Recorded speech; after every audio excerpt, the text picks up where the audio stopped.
Pero vamos a partir por nuestra invitada de hoy, la ministra del Trabajo y Previsión Social, Janet Jara. Ministra, muy buenas noches. Buenas noches, Matías. Muchísimas gracias por estar aquí. Ministra, ¿cuándo se presentará finalmente esta reforma a las pensiones? ¿Se esperaba en agosto? Estamos en septiembre terminando. ¿Cuándo? Sí. Bueno, como usted sabe, quisimos desacoplar el debate de una reforma que es tan importante de la contingencia electoral que vivimos en el plebiscito del 4 de septiembre, porque creemos que este es un proyecto país, un proyecto Estado que requiere sumar voluntades y para eso el presidente nos encomendó desde el día 1 del gobierno llevar adelante diálogos que desde la cartera de Trabajo y Previsión Social, Matías, si me permite, y le contesto al tiro el cuándo, impulsamos bajo un modelo que es cómo se resuelven muchos temas laborales y previsionales en el derecho internacional, que es a través del principio del tripartismo. Por tanto, junto a la CPC, que son los empleadores, la CUT, que representa a los trabajadores, y el gobierno, hemos desarrollado un proceso de diálogo por todo el país, al cual además se ha sumado ahora un trabajo con parlamentarios. ¿Por eso se ha retrasado la presentación? Bueno, por un lado se ha retrasado por eso, porque tenemos que profundizar dicho diálogo a fin de sumar voluntades, que es lo más importante, pero efectivamente hemos continuado un camino que ya habíamos iniciado, que hoy día se profundiza por mandato del presidente, pero sin duda el proyecto lo llevamos meses trabajando, un proyecto sólido técnicamente y va a estar prontamente, y también muy pronto. Lo que ocurrió el 4 de septiembre, que nos imaginamos que eso también cambia las formas de mirar una reforma de esta profundidad. En primer lugar, lo que ocurrió el 4 de septiembre dice relación con un proyecto de nueva constitución, no con un proyecto ni de reforma a las pensiones ni de programa de gobierno. Pero sin duda el mandato del presidente ha sido profundizar el diálogo a fin de poder sumar voluntades, porque para nadie es secreto en nuestro país que llevamos 2 gobiernos anteriores que intentaron reformar las pensiones, Matías, pero hoy día tenemos un momento nuevamente, una oportunidad importante para el país y por eso queremos que el proyecto se consolide. Además de presentarlo, se legisle. Ministra Janet Jara, le pregunto lo del cambio del proyecto, no porque se me ocurra a mí, ni que esté haciendo hipótesis, sino que escuche, y usted estaba ahí, usted lo escuchó más cerca que yo, compartamos con la gente la siguiente declaración del ministro de Hacienda.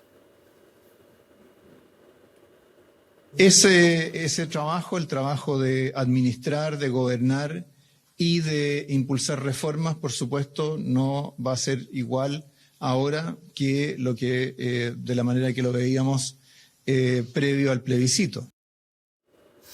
Usted estaba en ese punto de prensa con otros ministros. ¿En qué consisten esos cambios después del 4 de septiembre, en particular para esta reforma? Bueno, esta reforma todavía no se ha presentado, por tanto no hay un espacio en el cual se reforme la reforma, sino que lo que estamos haciendo, Matías, es un camino en el cual queremos escuchar distintas voces que tienen preocupaciones que son atendibles, propuestas también. Hay una infinidad de propuestas en materia previsional. Pero esas estaban antes. ¿En qué ha cambiado después del 4 de septiembre? Ha seguido el proyecto su camino propio, ¿no? Porque ya tenía un proceso previo de diálogo y yo creo que es súper importante destacarlo, Matías, porque esta es una reforma estructural que desde el día 1 ha tenido a la vista poder hacer algo distinto de la receta que hemos implementado en nuestro país en los últimos 40 años y que ha tenido los resultados insuficientes que todos concordamos en ello. Por tanto, el desafío de este momento es ver cómo nosotros logramos hacer algo distinto, es decir, traer la seguridad social a nuestro sistema de pensiones para pagar mejores pensiones, que es el foco principal. Sí, por supuesto. Si hacemos la analogía de lo del 4 de septiembre con esta reforma en particular, se podría decir, y los analistas mucho lo han dicho, que la propuesta constitucional fracasó, la propuesta de la Convención en un 62%, por maximalismos en un montón de áreas. ¿Se puede hacer la analogía que hay que cuidar maximalismos en la reforma de pensiones? Nuestro sistema previsional lo que va a experimentar es una reforma en la cual, en primer lugar, si logramos ponernos de acuerdo, va a ser una buena noticia porque va a subir pensiones. Que cabe. Así es. Pero en segundo lugar, lo que va a hacer es sacarnos de un extremo, Matías. Porque estamos en un extremo donde solo hay capitalización individual administrada por instituciones privadas con fines de lucro que son la AFP.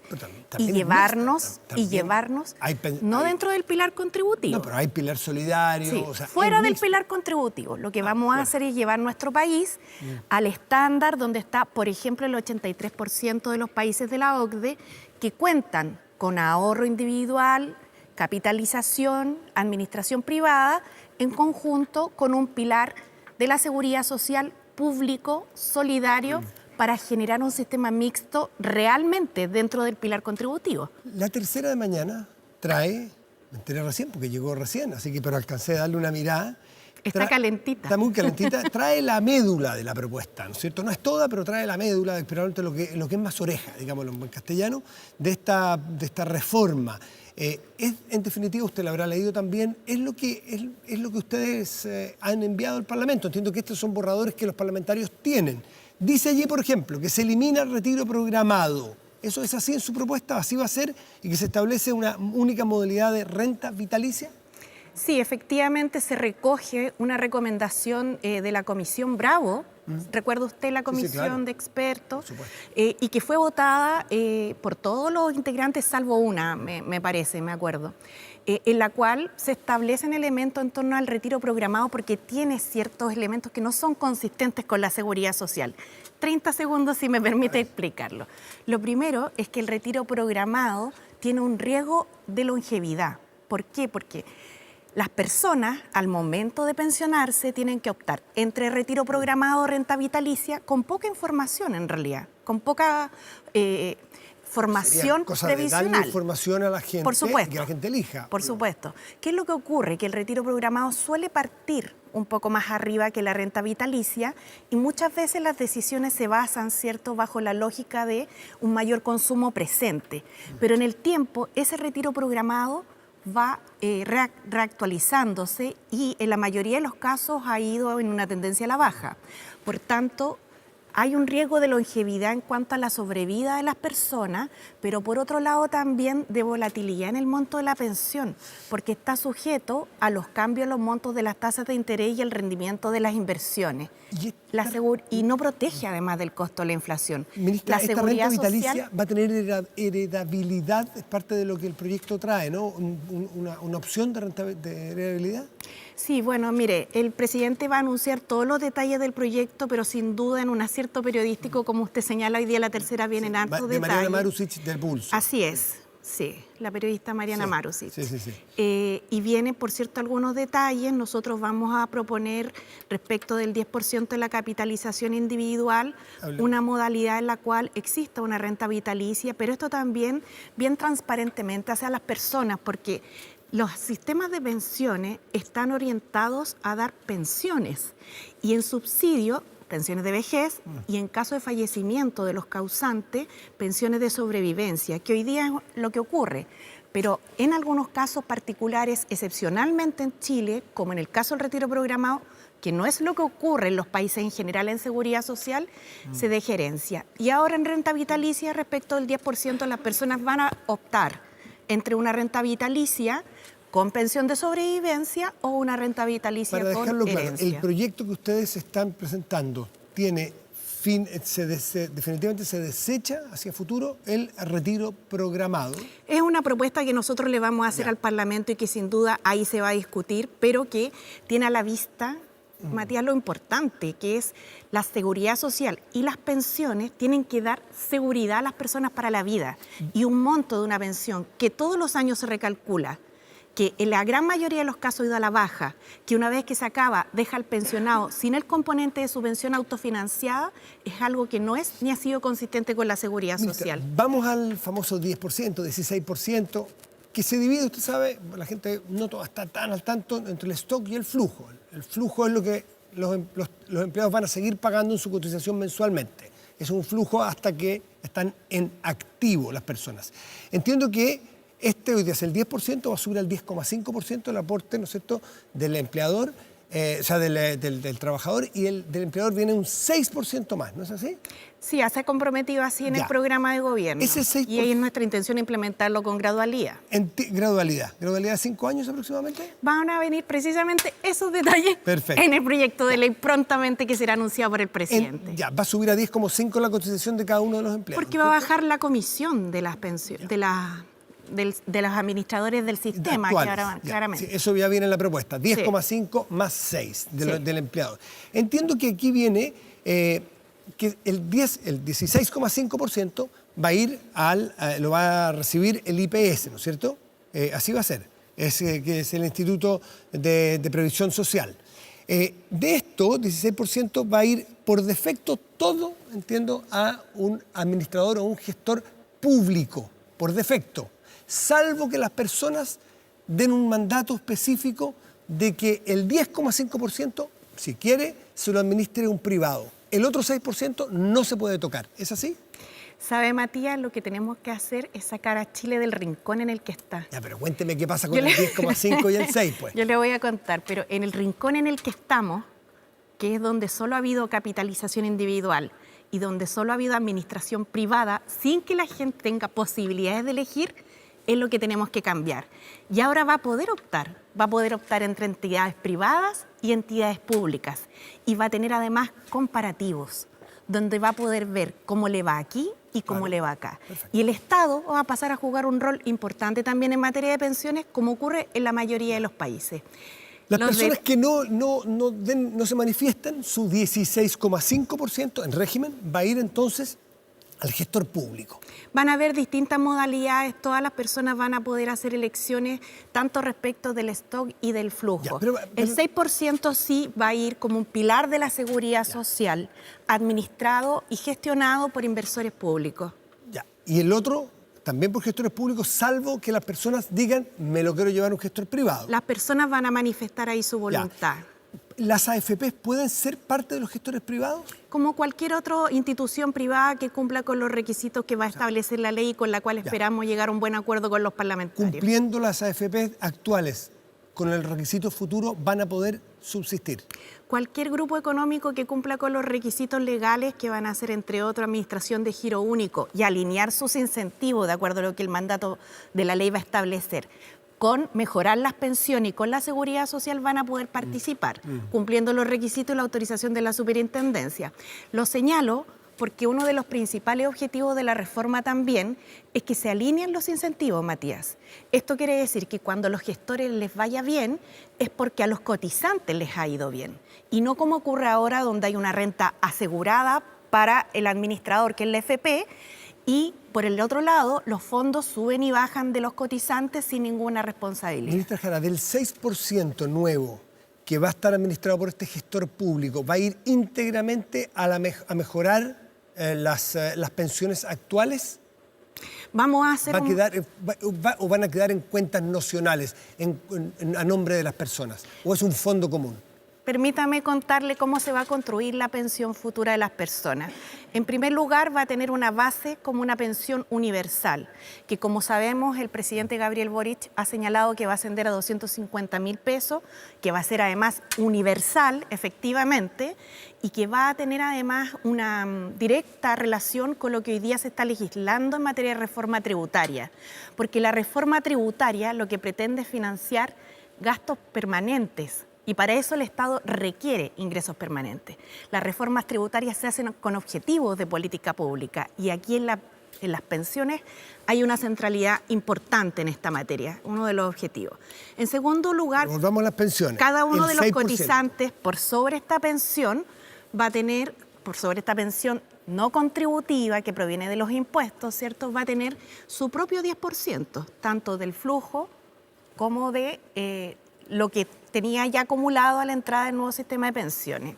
Y por cierto también va a sumar a esa sus derechos en el 6% de la seguridad social, que van a decir relación, Matías, con los años cotizados, porque nos interesa también que este instrumento de la seguridad social permita además fortalecer la formalización, tema muy relevante para nuestro país, y reconocer el esfuerzo contributivo de las personas. Una persona que nos está escuchando y que a futuro va a poner 10,5% en esta capitalización individual, que la podrá administrar pública o privadamente, de ese 6% que su empleador puso, que va a ir a este fondo contributivo, lo que él ponga ahí, ¿va a estar en una cuenta a su nombre y va a ser heredable o nunca más va a verlo como propiedad? Él lo va a tener como un derecho claramente establecido, transparente, y va a poder llevar un registro claro de todo lo que se ha ahorrado en función de su calidad de trabajador o trabajadora.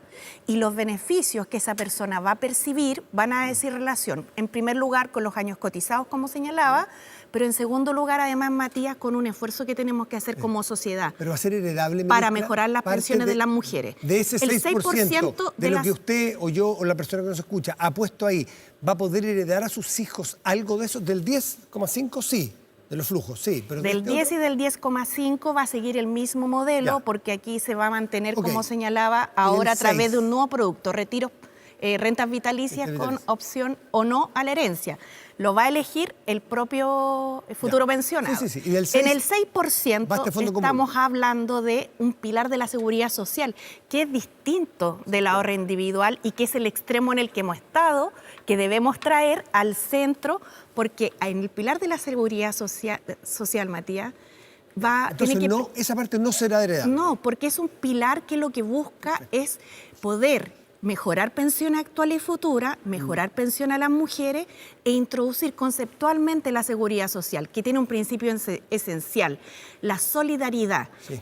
Y se va a complementar con la propiedad individual, ¿cierto?, que hemos estado todo este tiempo en el cual cada pensionado ha tenido que solucionar su problema sola o solo. En buen chileno se ha rascado con sus propias uñas. ¿En qué están los múltiples proyectos de que los independientes coticen? Sí, perdone, solo para terminar. Y ese sistema es el que nos ha dado los resultados que hoy día tenemos y que muestran que realmente las personas mayores tienen un alto riesgo en la manera en que enfrentan su vida. En una sociedad democrática, en una sociedad que quiere avanzar y requiere avanzar en derechos sociales, con políticas públicas fortalecidas, es necesario hacer el ejercicio de cambiar. No se puede seguir aplicando la misma receta. Ministra, por eso el diálogo, Matías. ¿Los independientes cómo van a aportar aquí en este 16%? Bueno, en primer lugar, es muy importante señalar que para que los sistemas de pensiones gocen de una legitimidad necesaria, que haga evidentes que sus resultados sirven, digamos, al momento de la vejez, en primer lugar, este proyecto de pensiones se va a originar en un contexto democrático. Ya, o sea, los independientes en segundo van a lugar, tener que aportar, cotizar. ¿De qué se acordó usted? De los almuerzos ricos, pues de los domingos. Sí. Van a tener que cotizar, los independientes van a cotizar como ya están hoy día, usted sabe, los que emiten boletas de honorario por el 10% los que son del 42.2 de la ley de impuestos sobre la renta, ¿no? Y por cierto, voluntariamente van a poder adscribirse al SEI, asistiéndole los derechos que le van a asistir a las personas que participen del pilar de la seguridad social. Si no se adscriben, solo los empleados van a aportar ese 6% y los independientes van a gozar de ese 6% y no van a aportar. No pueden, pues, Matías, porque el pilar de la seguridad social reconoce las contribuciones a la seguridad social también. Ya, pero ¿en qué porcentaje? Y si usted no cotizó de la seguridad social, no va a tener derechos asociados a la seguridad solamente social. Van a poder sacar del 6%, de ese fondo del 6%, personas que hayan aportado. Y hoy día también los actuales jubilados. Perfecto. Porque lo otro es pensar que no hay solución para ello. Eso para los flujos futuros de las pensiones y para los TOC que se llama, o sea, para las platas que hay hoy día. Entiendo que por defecto va a un gestor privado, las platas que las personas tienen en sus cuentas individuales, salvo que la persona, que al revés, diga que quiere que sea el gestor público el que la administra. ¿Es así? También la persona va a poder optar y va a tener un comparable. ¿Y se terminan los multifondos? Tenemos una propuesta en relación a aquello, sin embargo, quiero señalar que todas estas conversaciones van a cerrarse en los próximos días, sin duda, y lo que se busca, fíjese, Matías, con el tema de generar estos fondos generacionales que se denominan, ¿cierto?, y que tienen que ver con cómo ciertas generaciones que se incorporan a la cotización ingresan a un fondo y el fondo va cambiando su cercanía o distancia en relación al riesgo. dice en relación precisamente con que hoy día a los pensionados y a los cotizantes tienen que tomar un conjunto de decisiones sobre sistemas que no necesariamente están aprehendidos, han sido hechos propios.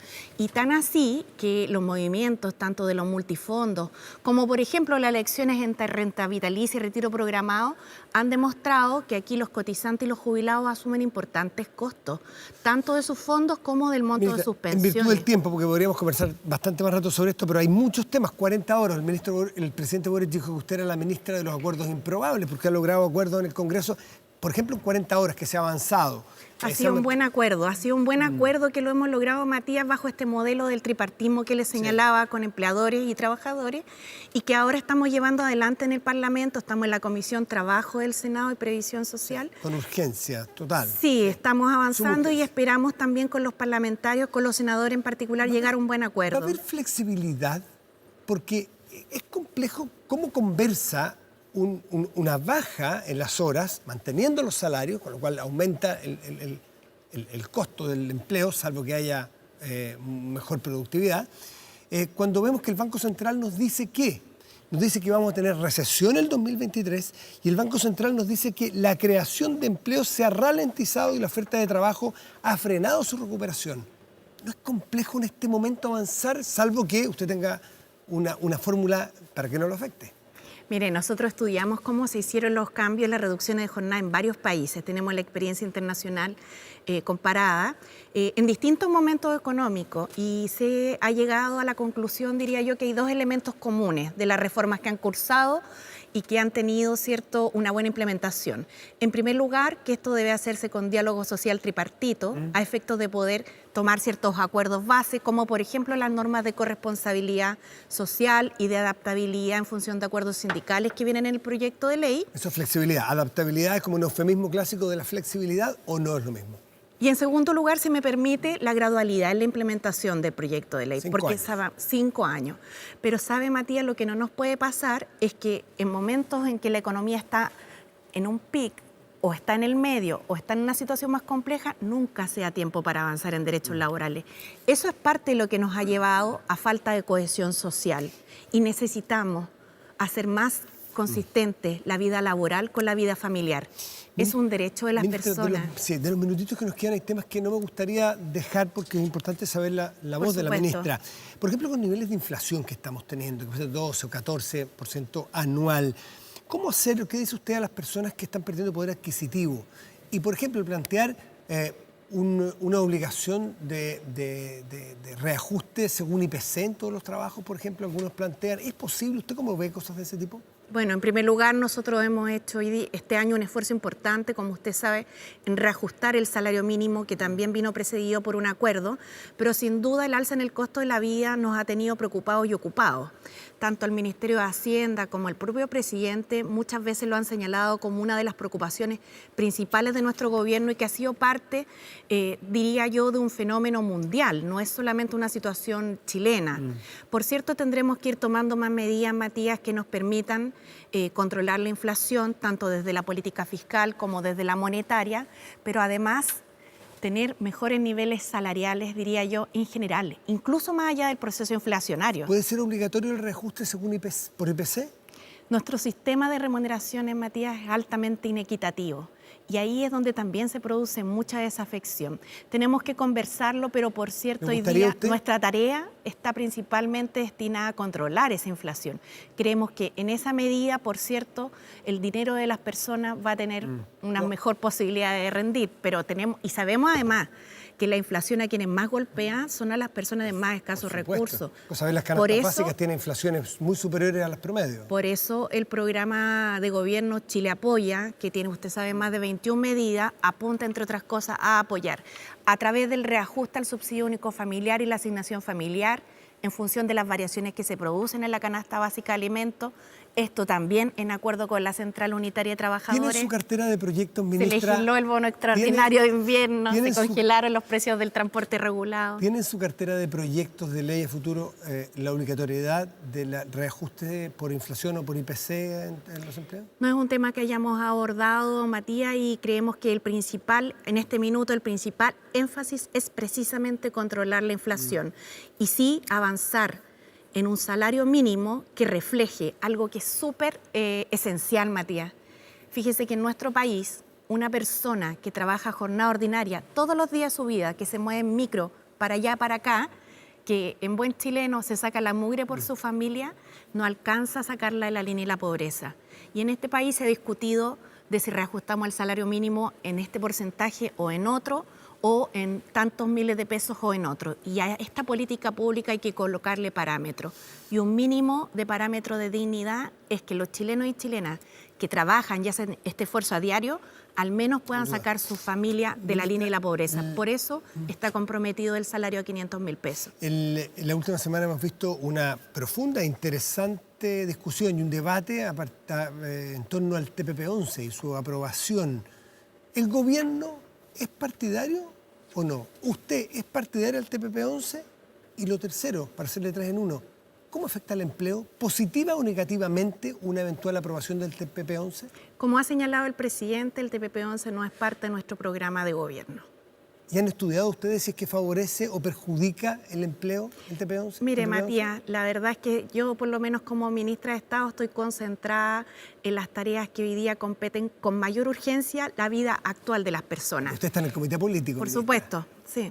Y en ese sentido le quiero contar que nuestras principales preocupaciones hoy día dicen relación tanto con avanzar con 40 horas como con la reforma previsional, pero así también fortalecer instrumentos que nos permitan tender a una formalización mayor en el empleo, fiscalizar ciertas áreas de los sectores de trabajo como el de trabajadoras de casa particular, en el cual la informalidad ha aumentado bastante y hay un deber ahí de los empleadores de cumplir con sus obligaciones legales. Le quiero preguntar a la ministra del Trabajo, que forma parte del comité político, esto es una novedad, en los gobiernos anteriores no pasaba esto, ¿el gobierno va a impulsar, va a empujar, cómo va a actuar frente a esta votación que va a tener que haber de rechazo o apruebo al TPP-11? Bueno, el presidente ya lo ha señalado, ha sido bastante claro. El TPP-11 no forma parte de nuestro programa de gobierno, sin perjuicio del camino que sigue el Parlamento. Y en el evento de que se aprobare, nosotros estamos siguiendo las estrategias, ¿cierto?, de estas cartas bilaterales, las El side ministro letters. Marcel se ha demostrado bastante partidario en todas sus declaraciones del TPP-11 y otros también, la ministra Tobá, por ejemplo. ¿Usted? Yo no tengo opiniones personales en esto, tengo opiniones No, a como partir ministra de de su- Estado. no, como y en ministra. ese sentido, lo que le puedo decir es lo que recientemente le señalé. El TPP-11 no está en nuestro programa de gobierno, sin perjuicio de aquello estamos tomando medidas en el caso de que se aprobare a través de estos acuerdos de side letter. Perfecto. O sea, usted estima que... ¿Pero cómo van a votar sus compañeros de partido, los senadores comunistas, el TPP-11? Yo creo que es una buena pregunta para hacerle a mis compañeros de partido, Daniel Núñez, estimado y querido compañero, y la senadora Claudia Pascual, gran amiga también. ¿Pero ha conversado con ellos? ¿Tiene alguna...? Yo creo que es una buena pregunta para que usted le realice Ahora, a ellos. entiendo Mire, que ellos, yo un entiendo- grupo de parlamentarios de Apruebo de Dignidad, ellos ya lo han sí, manifestado eso le va a decir. estar Yo entiendo contrarios a esto. lo que usted apunta, evidentemente. Lo que pasa es que yo creo que es bueno también que las propias vocerías puedan decir sus opiniones. Sin perjuicio de aquello, como usted sabe, los senadores de Apruebo de Dignidad hicieron pública su posición y, por cierto, ahí también están mis queridos compañeros de partido, los senadores Núñez y Pascual, y la senadora Pascual. Ministra Janet Jara, ministra del Trabajo y Previsión Social, miembro del comité político del gobierno, muchísimas gracias por estar esta noche con nosotros aquí en Estado Nacional. Muchas gracias, Matías, por la invitación. Un gusto estar con ustedes. Como siempre, usted también. Bueno, nosotros